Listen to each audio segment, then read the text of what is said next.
بندہ زبان کا اگر صحیح استعمال کرے، آزمائشوں سے، مصیبتوں سے، تکلیفوں سے اللہ تعالیٰ کی وہ حفاظت میں رہے گا۔ زبان کا بیجا استعمال کرے، غلط استعمال کرے، خواہ مخواہ زبان کا استعمال کرے، غلط قسم کی باتیں کہے، منفی سوچ والی باتیں کرے، زبان کے استعمال میں نگیٹیوٹی زیادہ ہو، نا امیدی زیادہ ہو،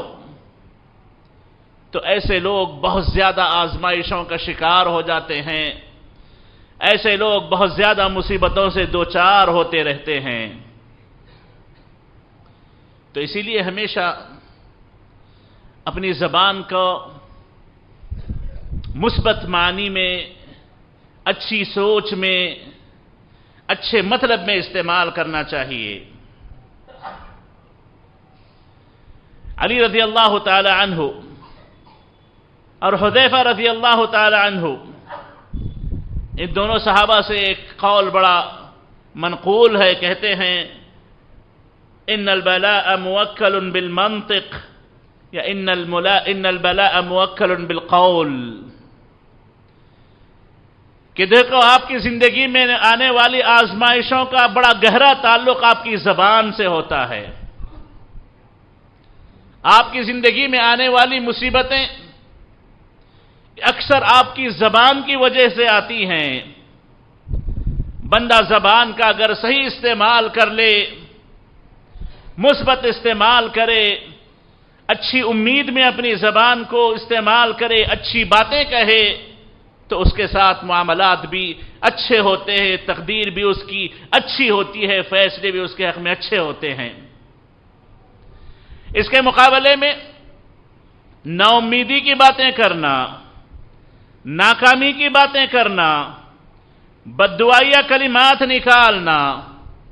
منفی سوچ کی باتیں اپنی زبان پر لانا، عام طور پر یاد رکھیں آزمائشیں یہیں سے بہت زیادہ آتی ہیں۔ انسان اپنی زبان کے اعمال کو، زبان سے کہی جانے والی باتوں کو معمولی نہ سمجھے۔ کبھی یہ زبان کا غلط استعمال جہاں دنیا کی آزمائشوں کا سبب بنتا ہے، وہیں پر اس زبان کا غلط استعمال انسان کو جہنم رسید کر دیتا ہے، اللہ تعالیٰ کو اس پر بڑا ناراض کر دیتا ہے۔ اللہ کے نبی علیہ السلام نے ایک بدو کی عیادت کی، ایک بدو بیمار تھے، طبیعت خراب تھی، آپ نے عیادت کی۔ عیادت کرنے کے بعد اللہ کے نبی نے سنت بتائی ہے، طریقہ بتایا، دعا سکھائی کہ اس سے کہا جائے لا بأس طہور انشاءاللہ، فکر کی بات نہیں ہے، فکر مت کرو، یہ بیماری تمہارے بدن کو، تمہارے اعمال کو، تمہارے نام اعمال کو پاک و صاف کر دے گی، یہ تمہارے حق میں خیر کا باعث بنے گی، یہ تمہارے حق میں مفید ثابت ہوگی۔ لا بأس طہور انشاءاللہ،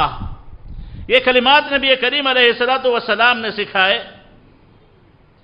تو اللہ کے نبی نے اپنے سنت کے مطابق اس بدو سے، اس بیمار آدمی سے یہی کہا لا بأس طہور انشاءاللہ، فکر مت کرو، یہ تمہارے لیے طہور ثابت ہوگی، خیر ثابت ہوگی، بھلائی ثابت ہوگی۔ تو اس بدو نے، جو بڑی تکلیف میں تھا، بیماری کی تکلیف میں مبتلا تھا، اس نے کہا کھلا طہور، آپ کہتے ہیں کہ یہ میرے حق میں خیر ثابت ہوگی، یہ میرے حق میں بھلی ثابت ہوگی۔ کہنے لگا کہ نہیں، ایسا نہیں ہے مسئلہ، بات ایسی نہیں ہے جیسے آپ کہہ رہے ہیں۔ کہنے لگا بل ہی حمى تفور او تثور على شیخ کبیر تزیرہ القبور، کہنے لگا کہ یہ تو بڑی سخت بخار ہے، تپتی ہوئی بخار ہے، ایک بزرگ کو آئی ہے، اور بزرگ کو اس حالت میں آئی ہے کہ اس کو قبر تک پہنچا دے گی، اس کی موت ہو جائے گی، ایسی یہ بخار ہے۔ ایک طرف تو دیکھیں اللہ کے نبی کا یہ قول کہ تمہارے حق میں خیر ثابت ہوگی، اور دوسری طرف اس بیمار کا یہ کہنا کہ نہیں، اس سے میری موت آ جائے گی، یہ بخار ایسی ہے کہ انسان کو قبرستان کی زیارت کرا دے گی۔ یہ الفاظ جب اس بدو صحابی نے کہے تو نبی کریم علیہ الصلوۃ والسلام نے کہا فنعم اذن، تب تو بات ویسے ہی ہوگی، معاملہ ویسے ہی ہوگا۔ اس بخاری مسلم کی روایت میں نبی کریم علیہ الصلوۃ والسلام نے ہمیں درس دیا کہ بڑی سے بڑی تکلیف میں بھی بندہ کیوں نہ ہو، بڑی سے بڑی آزمائش میں بھی بندہ کیوں نہ ہو، اللہ سے اچھی امید رکھے۔ مصیبتوں سے خیر جنم لیتے ہیں، آزمائشوں سے اللہ تعالیٰ آسانیاں نکال لاتا ہے، تکلیفوں میں کوئی نہ کوئی بھلی راہ نکل ضرور آتی ہے، لیکن انسان اس کے بجائے نا امید ہونے لگے، نا امیدی کے کلمات کہے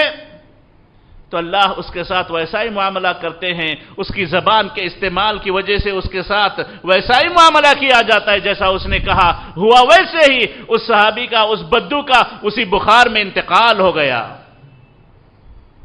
تو معزز حاضرین، اپنی زبان کا دیکھ کر کے سوچ سمجھ کر کے استعمال کریں، سوچ سمجھ کر کے استعمال کریں۔ دھڑلے سے جو دل میں آئے کہہ دینا، چڑ میں آ کر کے کچھ بھی کہہ دینا، تکلیف کی تاب نہ لا کر کے، اس کو برداشت نہ کر کے اپنی زبان سے کچھ بھی بک دینا، یہ آپ پر مصیبت لاتا ہے، آپ پر آزمائشیں لاتا ہے۔ انسان کو چاہیے کہ اپنی زبان کا مثبت استعمال کرے، غلط استعمال نہ کرے، غلط معنوں میں اپنی زبان کو نہ استعمال کرے، امید کی بات کرے، ہمیشہ امید کو اپنے دل میں، اپنی زبان پر زندہ رکھے۔ فرعون کا واقعہ آپ نے سنا ہوگا کہ جب موسیٰ علیہ السلام کی ماں نے موسیٰ کو اس بہتی ندی میں ڈال دیا اور فرعون کی بیوی نے اس بچے کو اٹھا لیا، دیکھا بچہ بہہ رہا ہے، بچے کو اٹھا لیا تو فرعون کی بیوی نے کہا وقالت امرأة فرعون قرۃ عین لی ولک، فرعون کی بیوی نے کہا کہ مجھے امید ہے کہ یہ بچہ میری آنکھوں کی ٹھنڈک بنے گا۔ ارے فرعون اپنے شوہر فرعون سے کہا تمہاری آنکھوں کی ٹھنڈک بنے گا، لی ولک، یہ تمہارے لیے بھی ٹھنڈک ہے، میرے لیے بھی ٹھنڈک ہے، مجھے امید ہے اس میں اللہ نے میرے لیے بھی خیر رکھا ہوگا، تمہارے لیے بھی خیر رکھا ہوگا۔ ابن کثیر رحمہ اللہ کہتے ہیں کہ فرعون نے اپنی بیوی سے جواب میں کہا اما لکی فنعم، ہاں اگر تم کہتی ہو کہ تمہارے لیے آنکھوں کی ٹھنڈک ہے تو ٹھیک ہے، تمہارے لیے آنکھوں کی ٹھنڈک ہے، وَأَمَّا لِي فَلَا، اور جہاں تک تم نے میرے تعلق سے بات کہی کہ ہماری آنکھوں کی ٹھنڈک بنے گا، نہیں مجھے ضرورت نہیں اس کی، لا حاجت لی بہا، مجھے اس کی ضرورت نہیں ہے۔ ابن کثیر لکھتے ہیں وَالْبَلَاءُ مُوَكَّلٌ بِالْمَنطِقِ، ابن کثیر لکھتے ہیں کہ آزمائشیں زبان پر بہت زیادہ منحصر ہوتی ہیں، آزمائشوں کا دار و مدار زبان کے استعمال پر بہت زیادہ ہوتا ہے۔ جہاں پر اس کی بیوی نے کہا، فرعون کی بیوی نے کہا میرے لیے آنکھوں کی ٹھنڈک ہے، الحمدللہ اللہ نے ایمان کی توفیق اس کو دی، فرعون کی بیوی ایمان والی بنی، بلکہ دنیا کے افضل ترین عورتوں میں سے ایک عورت فرعون کی بیوی بنی، آنکھوں کی ٹھنڈک ہوئی، موسیٰ علیہ السلام اس کے لیے خیر کا باعث بنے، اور اس کے مقابلے فرعون کے لیے جس نے کہا کہ مجھے اس کی ضرورت نہیں ہے، میرے لیے خیر نہیں ہے، ہوا ویسے ہی وہ اس کے لیے عذاب کا باعث بنے، اس کی ہلاکت کا باعث بنے، اس پر لعنتوں کا باعث بنے۔ موسیٰ کی رسالت کا انکار کیا، موسیٰ اور ان کی قوم کو قتل کرنا چاہا، اللہ تعالیٰ نے سمندر میں غرق کر دیا۔ اپنی زبان کا سوچ سمجھ کے استعمال کریں، منفی سوچ میں غلط قسم کی باتوں کو اپنی زبان سے نہ نکالیں، چاہے وہ اپنے آپ سے متعلق ہوں، چاہے وہ اپنے بچوں سے متعلق ہوں، چاہے وہ کسی ساتھی سے متعلق ہوں، کسی پڑھائی سے متعلق ہوں، کسی تجارت سے متعلق ہوں، اچھی امید لگائے رکھیں، اچھی بات بولیں، پازیٹیوٹی اپنے اندر لائیں، مثبت باتیں اپنی زبان پر رکھیں، اللہ تعالیٰ آپ کی زبان کو مبارک بناتا ہے اور اسی اعتبار سے آپ کے ساتھ معاملہ ہوتا ہے، اور اس کے مقابلے نیگیٹیوٹی اگر آ جائے، مثبت کے بجائے منفی سوچ اگر آ جائے، اچھی امید کے بجائے مایوسی کے الفاظ آپ کہنے لگے، تو یاد رکھیں اس کا اثر ہوتا ہے اور معاملات ویسے ہی پیش آتے ہیں جیسے انسان اس کے ساتھ معاملہ کرے یا خود اپنے تعلق سے وہ کچھ بھی کہنے لگے۔ یہی اسلام ہمیں تعلیم دیتا ہے کہ بندہ ہمیشہ مثبت سوچ رکھے، مثبت بات کرے، زبان سے غلط قسم کی باتیں نہ نکالے، زبان سے غلط قسم کی باتیں نہ کرے، کیونکہ یہ بات تو اپنی جگہ حق ہے، ان البلاء موکل بالمنطق، کہ جیسے آپ زبان کو استعمال کریں گے آزمائشیں اسی سے لپٹی ہوتی ہیں۔ اچھا کریں گے اچھا کہیں گے، اچھا ہوگا، برا کہیں گے برا کریں گے، برا ہوگا۔ انسان اپنے اعمال کا، اپنے اقوال کا قیدی ہوتا ہے، جیسا کرے ویسا بھرتا ہے، جیسا کہے ویسا اس کے ساتھ ہوتا ہے۔ پھر اپنے بچوں سے کہنا کہ تم کبھی کامیاب نہیں ہو پاؤ گے،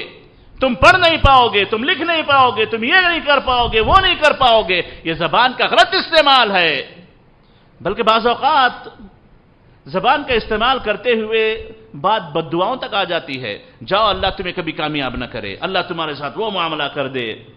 اللہ کے نبی نے ایسے کلمات استعمال کرنے سے منع کیا ہے۔ کبھی ہوتا کیا ہے، زبان سے آپ کچھ کہہ دیتے ہیں، آپ کی مراد وہ نہیں ہوتی ہے، آپ وہ کہنا نہیں چاہ رہے ہوتے ہیں، آپ کا مقصد نہیں ہوتا ہے، لیکن وقت وہ دعا کی قبولیت کا وقت ہوتا ہے، دعا کی قبولیت کا وقت ہوتا ہے۔ آپ نے اپنے بچے سے کہہ دیا، آپ نے کسی اور سے کہہ دیا، آپ نے کسی سے بات کہہ دی کہ تم کبھی کامیاب نہیں ہوگے، تم پر اللہ رحم نہیں کرے گا، تمہارے ساتھ یہ مسئلہ ہوگا، یا پھر اپنے تعلق سے کہہ دیا کہ میرے ساتھ ایسے ہی ہوتا ہے، میں ایسا ہی زندگی بھر رہ جاؤں گا۔ دعا کی قبولیت کا وقت آ جائے وہ بات قبول ہو جاتی ہے۔ زبان کی نحوستیں خود اسے لگ جاتی ہیں جس نے وہ کہا، جس نے ایسے کلمات استعمال کیے۔ عام طور پر آزمائشیں زبان ہی کے استعمال سے آتی ہیں، آزمائشوں سے بچنا چاہتے ہیں، مصیبتوں سے بچنا چاہتے ہیں تو زبان کا مثبت استعمال کریں، زبان کو صحیح استعمال میں لائیں، کسی کے تعلق سے غلط بات نہ کہیں، ہمیشہ اچھی امید جگائیں، ہمیشہ اچھی بات کریں، ہمیشہ اچھا سوچا کریں، کبھی منفی سوچ، غلط سوچ اپنے ذہن پہ نہ لائیں، اور اپنے تعلق سے ہو، کسی اور کے تعلق سے ہو، خاص طور پر اپنی آل اولاد سے متعلق ہو، کبھی غلط بات اپنی زبان سے نہ نکالیں، ورنہ ہو سکتا ہے کہ وہ وہی آزمائش کا سبب بن جائیں، مصیبتوں کی وجہ بن جائیں، مصیبتوں کی اور آزمائشوں کی وہیں سے ابتدا نہ ہو جائے۔ تو معزز حاضرین، اپنی زبان کا سوچ سمجھ کے استعمال کریں، اور یہ نہ سوچیں کہ ہم جو کہتے ہیں سب صحیح کہتے ہیں، نہیں، شیطان آ کر آپ کی زبان پہ بولتا ہے، شیطان آپ کی زبان سے بولتا ہے، شیطان آپ سے بلواتا ہے، شیطان آپ سے کرواتا ہے۔ تو اپنی زبان کو، اپنی حرکتوں کو، اپنے ہاتھ پیر کو اپنے کنٹرول میں رکھنے کی کوشش کریں، کیونکہ شیطان ہمارے تمام اعمال میں داخل ہے۔ تو شیطان ہماری زبان سے بھی بولنے لگتا ہے، ہماری زبان سے بھی بلواتا ہے۔ کچھ غصے میں آ جائیں تو شیطان بولتا ہے، بہت زیادہ خوش ہو کر کے ان کنٹرول ہو جائیں، شیطان بولنے لگتا ہے، اور انسان یہ سمجھتا ہے کہ میں نے جو کہا صحیح کہا، اور بعض اوقات کچھ کہہ دینے کے بعد اس پر جم جاتے ہیں، اسی کو صحیح سمجھتے ہیں، اپنی غلطی کو سمجھ نہیں پاتے، اپنی غلطی کی اصلاح نہیں کر پاتے، جس کی وجہ سے زندگی بھر بھگتنا پڑتا ہے، آزمائشوں کا شکار ہونا پڑتا ہے۔ تو معزز حاضرین، اپنی ہر بات کو صحیح سمجھ لینا، اپنی ہر بات کو صحیح جان لینا، یہ ایک بہت بڑی آزمائش ہے۔ اپنی باتوں کو بھی تول کر دیکھیں، تول کر رکھیں، تول کر بولیں، تبھی جا کر کے اپنی زبان کا صحیح استعمال کر پائیں گے۔ اور عام طور پر ہم یہ سمجھتے ہیں کہ ہمارے اعمال کا اللہ کے نزدیک جو حساب و کتاب ہوگا وہ وہی اعمال ہیں جو ہم کرتے ہیں، ہم نے خرچ کیا، ہم نے کسی کے ساتھ کوئی معاملہ کیا، ہم نے نماز پڑھی، نہ اللہ محفوظ رکھے ہم نے گناہ کیا، یہی اعمال اللہ کے ہاں حساب و کتاب میں آئیں گے۔ نہیں، ایسی بات نہیں ہے۔ زبان سے نکلنے والی ایک ایک بات آپ کا عمل ہے، زبان سے نکلنے والی ایک ایک بات آپ کا عمل ہے، اور آپ کے اعمال کا آپ کو دیکھنا پڑے گا نتیجہ، آپ کے اعمال کا اللہ کے ہاں حساب و کتاب ضرور ہوگا۔ تو زبان کی کہی جانے والی باتوں کو اپنا عمل تصور کریں اور اپنے اعمال کو درست بنانے کی کوشش کریں۔ ایسا نہ ہو کہ زبان بے لگام کر دیں، جو من میں آیا کہہ دیں، جو من میں آیا کر دیں۔ اور آج کل کا ایک بڑا ہی معمولی سا طریقہ ہے کہ جو کہنا ہے کہہ دو، جو کرنا ہے کر دو، اور آخر میں معافی مانگ لو، سوری کہہ دو، پورا مسئلہ حل ہو جائے گا۔ معاملہ ہرگز ایسے نہیں ہے، جب تک سامنے والا اپنے دل سے معاف نہیں کرے گا، معافی نہیں ہوگی۔ اللہ کے پاس بڑی سخت پکڑ ہوتی ہے، اللہ کے پاس بڑی سخت پوچھ ہوتی ہے۔ تو معزز حاضرین، اپنی زبان کا صحیح استعمال کریں، زبان کو مثبت استعمال کریں، زبان کو پازیٹو طور پر لیں، امید والی باتیں کریں، چاہے اپنے سے متعلق ہو، اپنے بچوں سے متعلق ہو، سامنے والے سے متعلق ہو، غرض یہ کہ جس کسی آدمی سے بھی متعلق کیوں نہ ہو، اگر آپ کسی کا بھلا چاہیں گے اللہ آپ کا بھلا چاہے گا، کسی کا بھلا سوچیں گے اللہ آپ کا بھلا سوچے گا۔